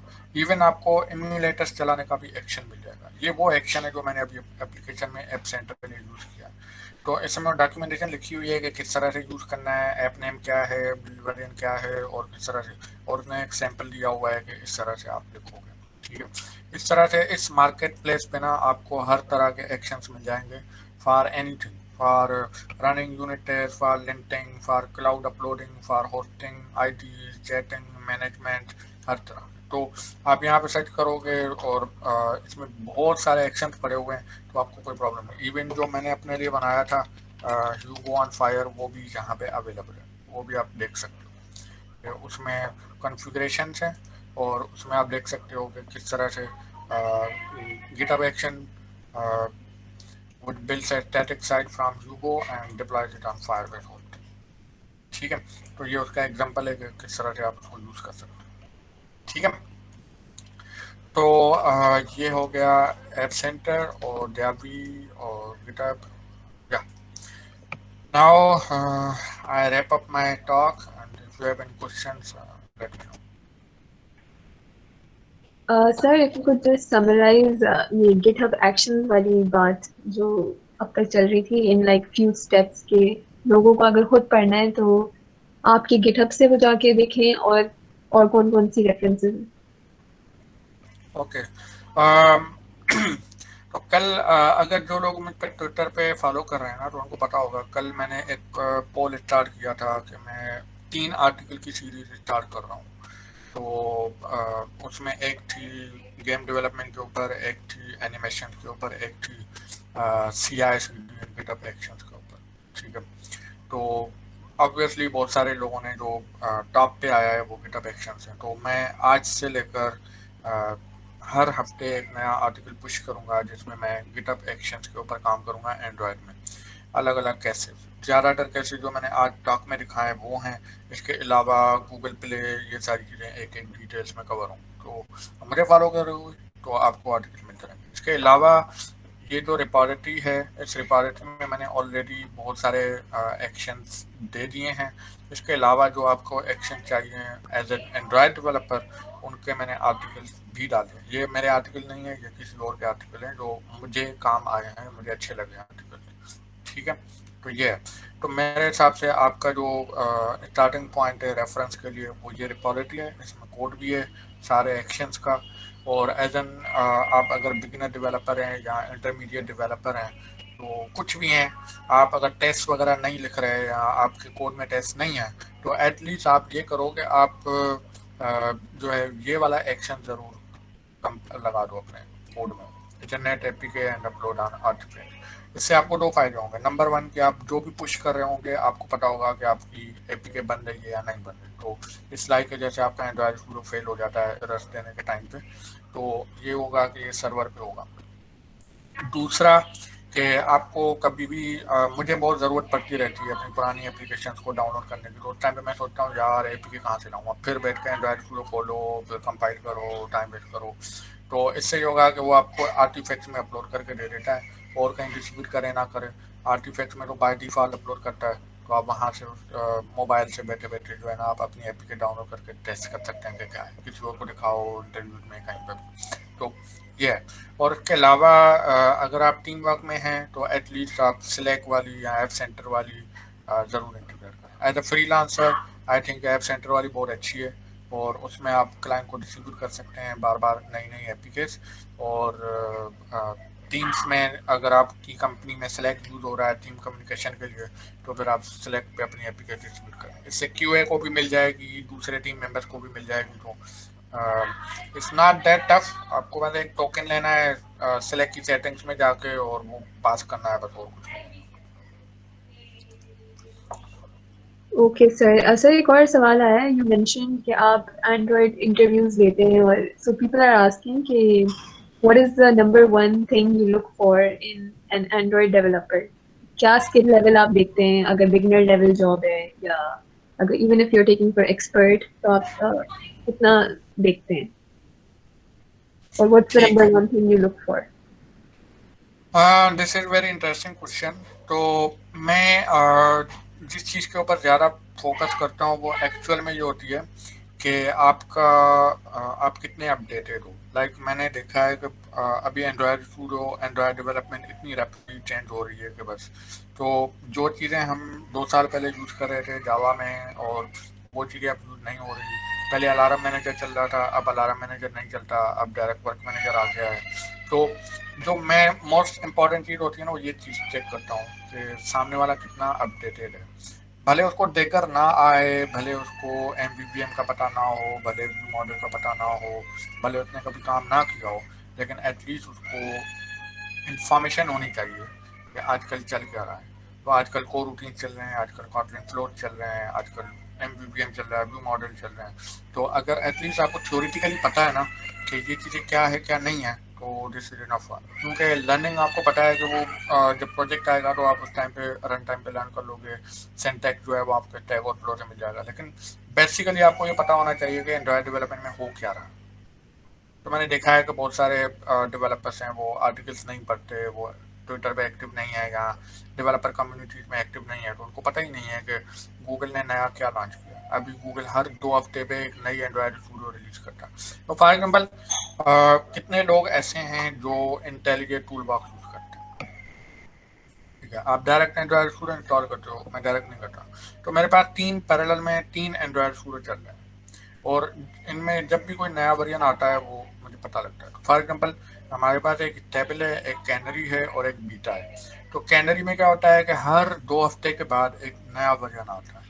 ये वर्क इन प्रोग्रेस होता है, इसमें क्रैशेस भी हो सकते हैं, इसमें प्रॉब्लम भी हैं, इसमें नए फीचर जो भी आ रहे होते हैं वो पहले कैनरी में आ रहे होते हैं। तो हर 2 हफ्ते के बाद काम हो रहा होता है, कुछ ना कुछ बग फिक्सेस हैं, फिर नए बग्स आ गए, फिर बग फिक्सेस हैं, फिर नए बग्स आ गए। फिर जब उनको लगता है कि अब ये स्टेबल हो गया है तो फिर उसको बीटा में भेज देते हैं। फिर बीटा 1, बीटा 2, बीटा 3, बीटा 4 इस तरह से चल के फिर आता है। फिर उसके बाद वो आता है स्टेबल। मेरा जो बाय डिफ़ॉल्ट कंपाइलर है वो ये है कैनरी। लेकिन ये जो रिपॉजिटरी जो मैंने आज आपको दिखाई है ये मैंने स्टेबल में बनाई है। उसका पर्पस क्या है कि मुझे पता है कि बहुत सारे लोगों के पास कैनरी होगा नहीं। तो अगर मैं कैनरी में ये रिपॉजिटरी बनाता तो मोस्ट प्रॉब्ली ये स्टेबल में नहीं चलते। तो सिर्फ एंड्रॉयड ही नहीं, आपका कंपाइलर भी रैपिडली अपडेट हो रहा है, रैपिडली चेंज हो रहा है। तो you have to catch with up, you have to follow it. आपको लेटेस्टली इंफॉर्मेशन लेनी है कुछ भी हो। ये मुश्किल होता है, लेकिन आप थोड़ा सा एंड्रॉयड वीकली या इस तरह के न्यूज़ लेटर को अपडेट कर दोगे ना, तो फॉलो करोगे और उनको को पढ़ते रहोगे ना तो उसमें से आपको बहुत इन्फॉर्मेशन मिल जाएगी।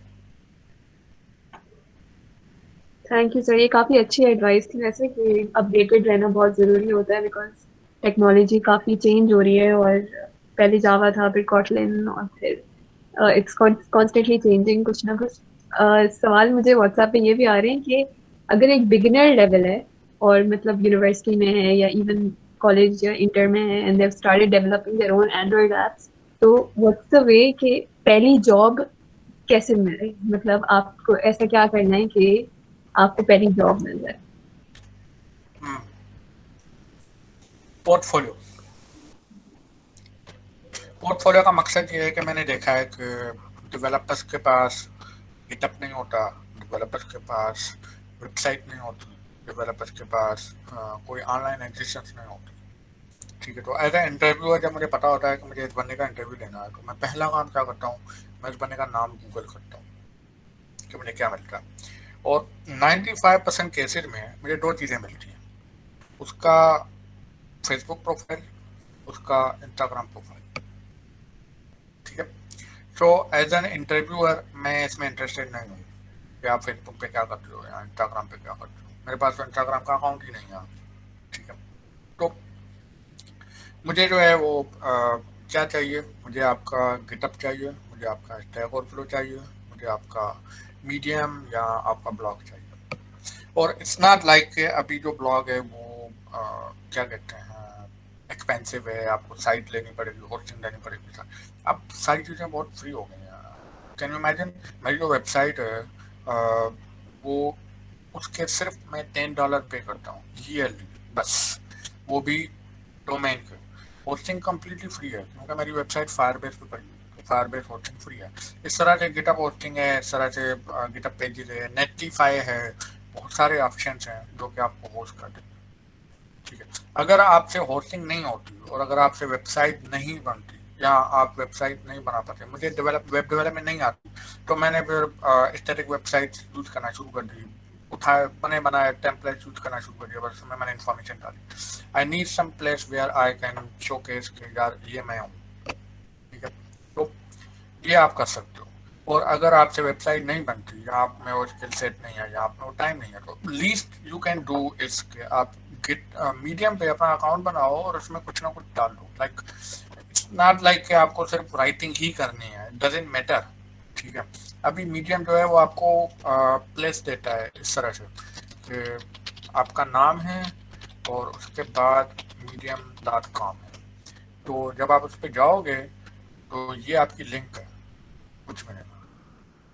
तो आप इसमें कलर्स वगैरह आपने अपडेट करो, अपना कवर फोटो बनाओ और आपके जो भी आर्टिकल्स हैं वो यहाँ पे आ रहे होंगे ऐसे।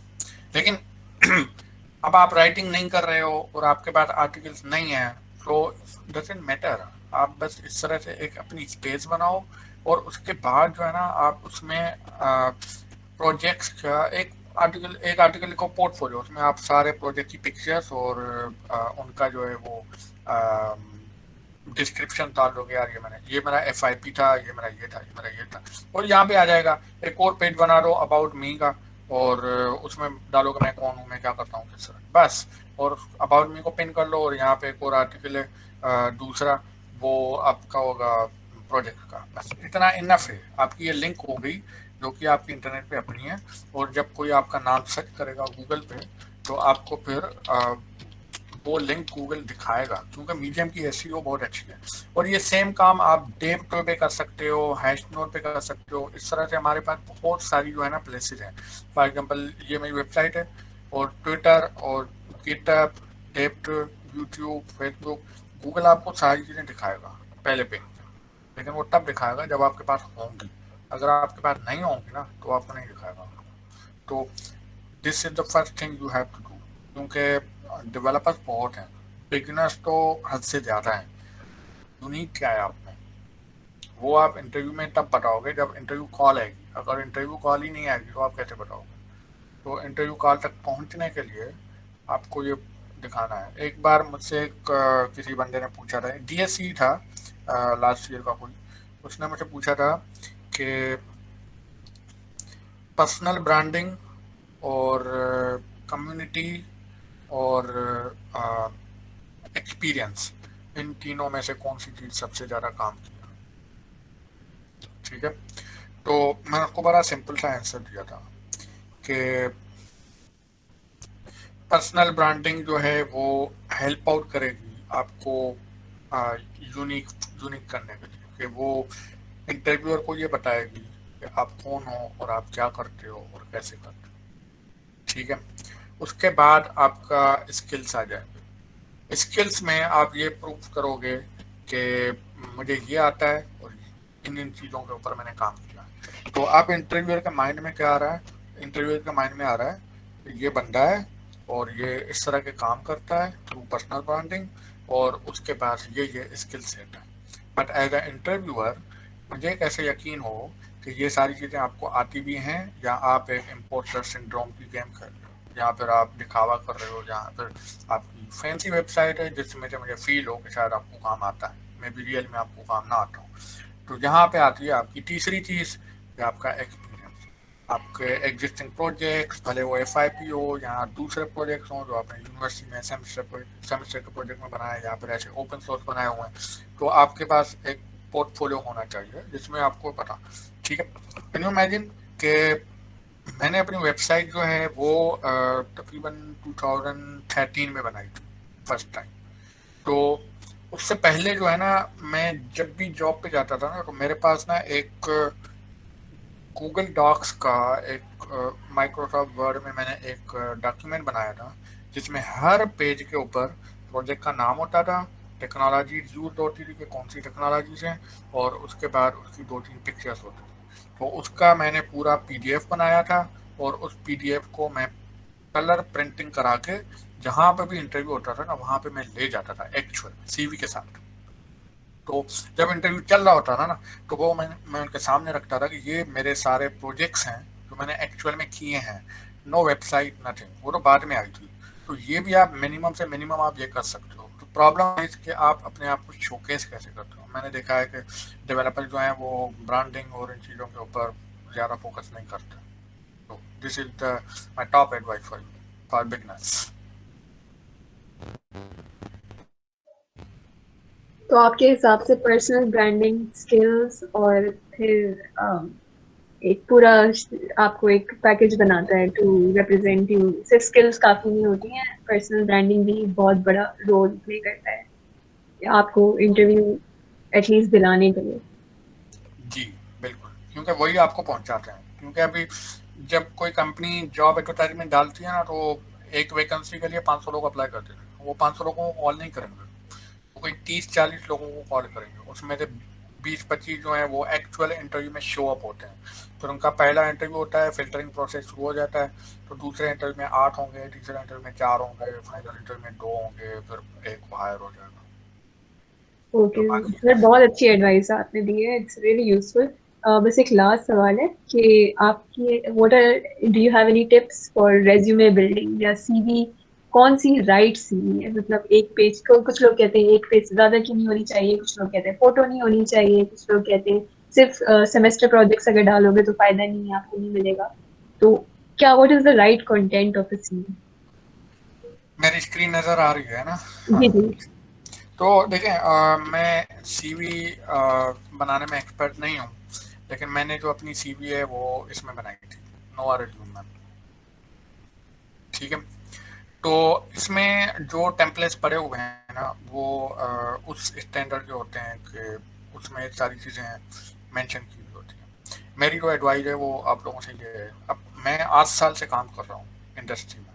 ठीक है, तो आपके ख्याल में मेरी CV कितने पेजेस की होनी चाहिए? Anyone guesses? जी, मेरे ख्याल में क्या मेरी CV कितने पेजेस की होनी चाहिए? एक वन। पेज की। मेरी एक पेज की है, लेकिन स्टूडेंट क्या करते हैं अपना प्रोजेक्ट डालने के लिए, सारी चीज़ें डालने के लिए वो ज़्यादा से ज़्यादा पेजेस डालना शुरू कर देते हैं। तो इट्स नॉट गुड। आप मैक्सिमम 2 पेजेस तक रखो। और novaresume.com जो वेबसाइट है उसमें एक्चुअल में आपको बहुत अच्छे अच्छे टेम्पलेट्स मिल जाएंगे ओके, 1 पेज 2 पेज, और बनाना बहुत इजी है, 2 मिनट में सीवी बनती है, आपको कोई फॉर्मेटिंग का हेडेक नहीं है, बस लिखना है, ये करो ये करो ये करो, टेम्पलेट पिक किया और लिखो, डाउनलोड किया, बस खत्म। ठीक है। चैलेंज ये नहीं है कि आपकी सीवी कैसी है, चैलेंज ये है कि आपकी सीवी सामने वाले को कैसे लग रही है। तो फॉर एग्जांपल, एक कंपनी है जिसको एंड्रॉयड डेवलपमेंट का एक्सपीरियंस चाहिए, और वो बोल रहा है कि हम एक क्या कहते हैं, ऑनलाइन स्ट्रीमिंग कंपनी है, हमारी एप्लीकेशन जो है वो लाइव स्ट्रीमिंग के ऊपर काम करती है, तो हमें जो है वो बंदे चाहिए जिनको वीडियो स्ट्रीमिंग पे, सॉकेट कम्युनिकेशन पे और लाइव स्ट्रीमिंग पे काम आता हो। तो अगर आपकी सीवी एक जनरल बनी हुई होगी तो वो आपको हायर नहीं करेगा, वो आपको कॉल भी नहीं करेगा, वो आपको ऊपर से सीवी देखेगा, साइड में रखेगा। लेकिन अगर आपकी उस सीवी में ये मेंशन करोगे कि I have worked on live streaming, और आप उस सीवी में एक प्रोजेक्ट ऐसा डाल दो जिसमें आपने उसको बोला है कि लाइव स्ट्रीमिंग, अगर आपने काम नहीं भी किया है ना तो इट डजंट मैटर, आप एटलीस्ट मेंशन करो कि मैंने इसके ऊपर थोड़ा सा काम किया है, और जब तक आपको इंटरव्यू कॉल आए तब तक आप उस चीज़ के ऊपर थोड़ा सा रिसर्च कर लो, ताकि आपको जब इंटरव्यू कॉल आएगी तो आप वहाँ पर उसको एक्सप्रेस करो कि मैंने इस चीज़ के ऊपर इतना काम किया है। और बी ऑनेस्ट, ये नहीं बोलो कि मैं एक्सपर्ट हूँ, ठीक है, आप बी ऑनेस्ट कि भाई मैंने इस चीज़ के ऊपर अभी रिसेंटली थोड़ा सा काम किया था, थोड़ा सा सीखा है, थ्योरेटिकली पता है, प्रैक्टिकली नहीं पता, जो भी आपके है। तो जो ज़्यादातर स्टूडेंट्स हैं वो ये एक प्रॉब्लम, ये एक मिस्टेक करते हैं कि वो सबको सेम सीवी प्रोवाइड करते हैं। हाँ, काफ़ी जगहों पे सीवी, एक सीवी अप्लाई हो सकती है, लेकिन आप पहले थोड़ा सा कंपनी को भी देखो कि कौन सी कंपनी है और वो क्या ढूंढ रही है, स्पेशली जॉब डिस्क्रिप्शन के ऊपर फोकस करो, और उस हिसाब से अगर आप थोड़ी सी भी कस्टमाइज कर सकते हैं ना, it may take like 10 minutes maximum, इतनी भी कस्टमाइज नहीं करो, बस एक दो लाइंस और ऐड कर लो जिससे उसको लगे कि हाँ इस बंदे को बुलाना है, वो बुलाएगा। अदरवाइज वो कहेगा ये तो उठाई उठाई सीवी है, ये तो उसने बोम्बार्डिंग की हुई है, 50 जगहों पे और भेजी होगी अपलोड अपलोड मार के, तो उसको पता लग जाता है कि भाई ये हमारे काम का बंदा नहीं है। आप भले इंटेलिजेंट हो, लेकिन उसको नहीं पता कि आप कितने इंटेलिजेंट हो, तो you have to tell him, you have to show him. हाँ, ये जो अभी मैसेज आया ना, use the right keywords related to job smartly and intelligently, exactly, तो आपको हाईलाइट करना है। अगर आप कहें तो मैं आपको अपनी सीवी अभी दिखा सकता हूँ। जी सर, बिल्कुल, that would be really helpful.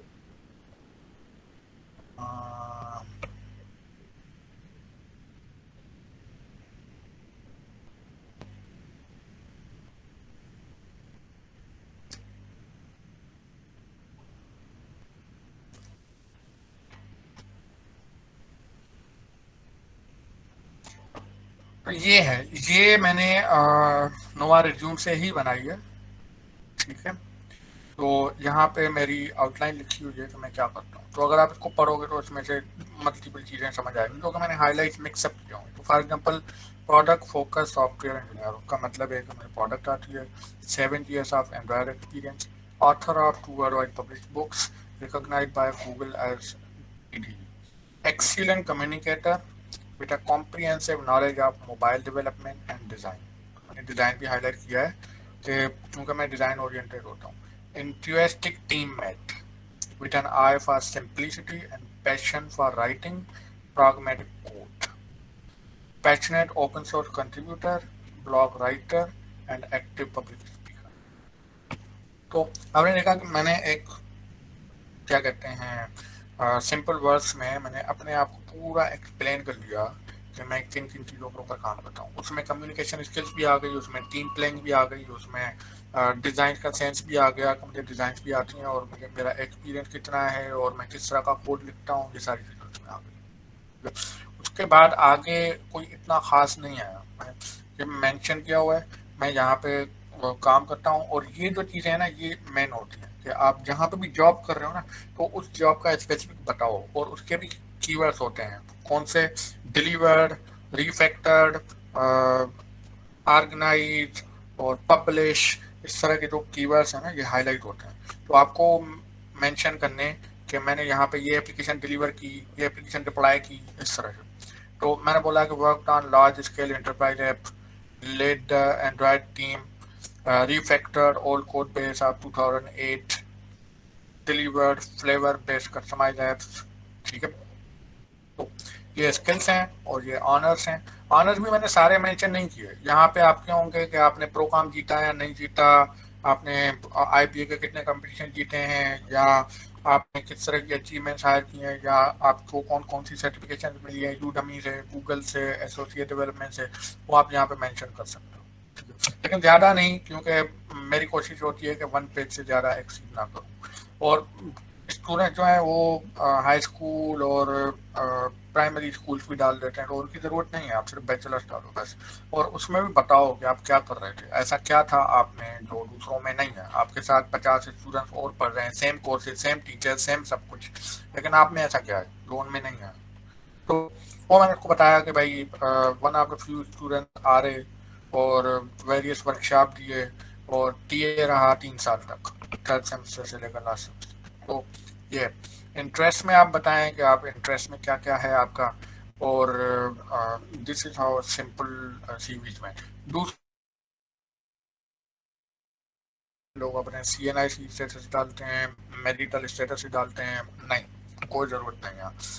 Think of it like this कि ये आपकी सीवी एक पब्लिक फोरम पे जा रही है, 1000 लोग देख रहे हैं, तो अगर ये आप सारी आप पर्सनल इंफॉर्मेशन उनको दे दोगे तो वो इस इंफॉर्मेशन को मिस मैनिपुलेट कर सकते हैं, आपकी पर्सनल प्रॉब्लम्स क्रिएट हो सकती हैं। तो आप अपना एनआईसी नंबर मत दो किसी को, और आप अपनी फुल एड्रेस मत दो किसी को। ये आप चीज़ें कंपनी को तब देना जब वो हायर करे आपको, रिज्यूम में चीज़ें डालने की नहीं है, ठीक है। और इसके अलावा आप सोच रहे होंगे कवर लेटर का, तो यूजुअली आप किसी को ईमेल भेजते हो तो उस ईमेल की जो बॉडी है वो आपका कवर लेटर होगा, ठीक है, something like that. Dear Automatic, I am writing to express my interest in remote Android developer position. My name is this. Again ये तकरीबन वही है जो पहले आपने लिखा, सिर्फ थोड़ा सा डिटेल्स में, विद कॉम्प्रिहेंसिव नॉलेज, ये जो आपने अभी पढ़ा है। और मैंने यहाँ पे स्पेसिफिकली हाईलाइट किया है at my current company I have led a team, और क्या क्या किया क्या क्या नहीं किया। उसके बाद अगेन वही पोर्शन ओपन सोर्स वाला और आर्टिकल्स वाला और पब्लिक, ये तकरीबन वही हाईलाइटेड लाइन है, सिर्फ थोड़ा सा डिटेल्स में। और मैंने वर्क फ्लो में बताया है कि ये मेरा ओपन सोर्स काम है, ये मेरा लिंक्डइन है और मेरी वेबसाइट है, that's it.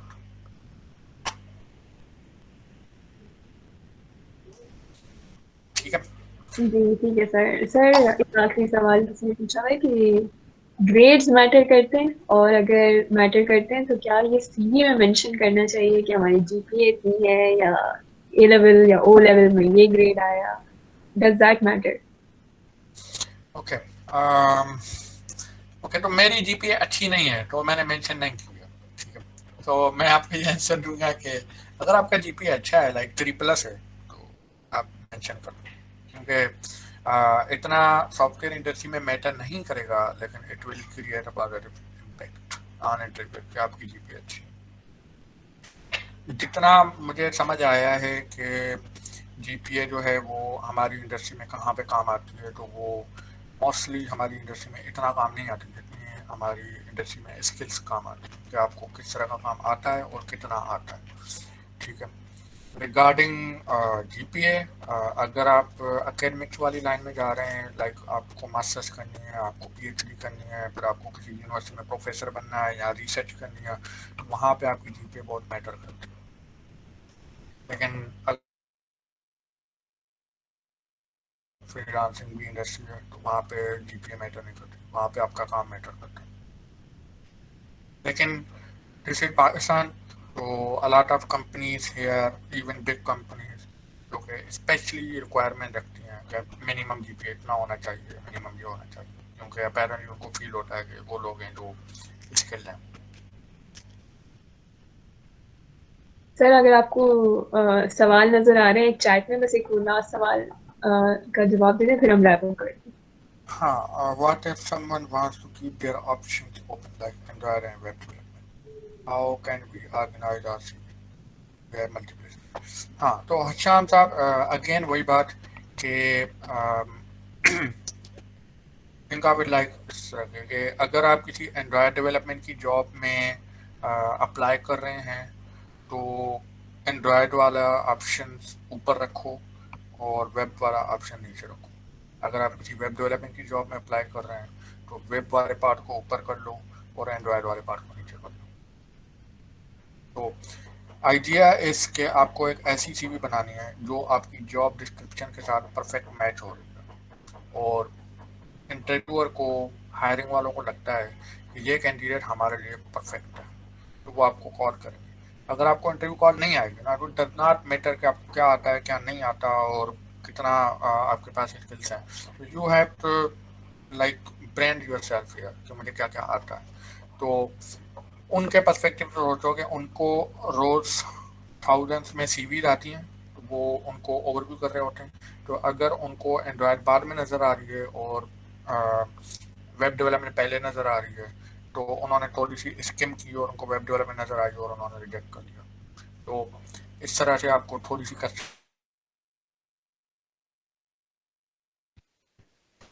Where to start when doing freelancing. Upwork is a very good place, but I feel कि अपवर्क पे कंपटीशन बहुत है और बिगिनर्स के लिए थोड़ा सा चैलेंजिंग है। तो अगर आप रियल में अपवर्क बैटल मैनेज कर सकते हैं तो आप करें। बाकी मैंने फील किया है कि Fiverr is very good for beginners. तो आई फील कि अगर आप बिगिनर हो तो आप स्टार्ट फाइवर से करो, क्योंकि फ्रीलांसिंग स्टार्ट करने के बाद बहुत सारे प्रॉब्लम समझ आते हैं जो शुरू में हमें नहीं पता होते। एज ए स्टूडेंट हमें सिर्फ पता होता है कि कोडिंग कैसे करनी है, लेकिन जब आप फ्रीलांसिंग में एंटर होते हो तो आपको पता लगता है कि क्लाइंट के साथ कम्युनिकेशन कैसे करनी है, नेगोशिएट कैसे करना है, डिलीवर कैसे करना है, कॉन्फ्लिक्ट आया तो उसका क्या करना है, पेमेंट कब लेनी है। शुरू में आपके बहुत सारे क्लाइंट्स आपको पेमेंट भी नहीं करेंगे। तो ये सारे प्रॉब्लम जो है ना, इन सारे प्रॉब्लम को अंडरस्टैंड करने के लिए आपको एक रियल प्लेटफॉर्म की जरूरत है। तो मुझे फील होता है कि फाइवर से आप ये सारी चीज़ें सीख सकते हो। उसके बाद थोड़ा सा आपको एक्सपीरियंस भी हो जाएगा और फिर आप कर भी जाओ। दूसरा ये कि फ्रीलांसिंग अगर आप फुल टाइम कर रहे हैं तो अच्छा है, क्योंकि पार्ट टाइम में आप शायद मैनेज ना competitive market, or you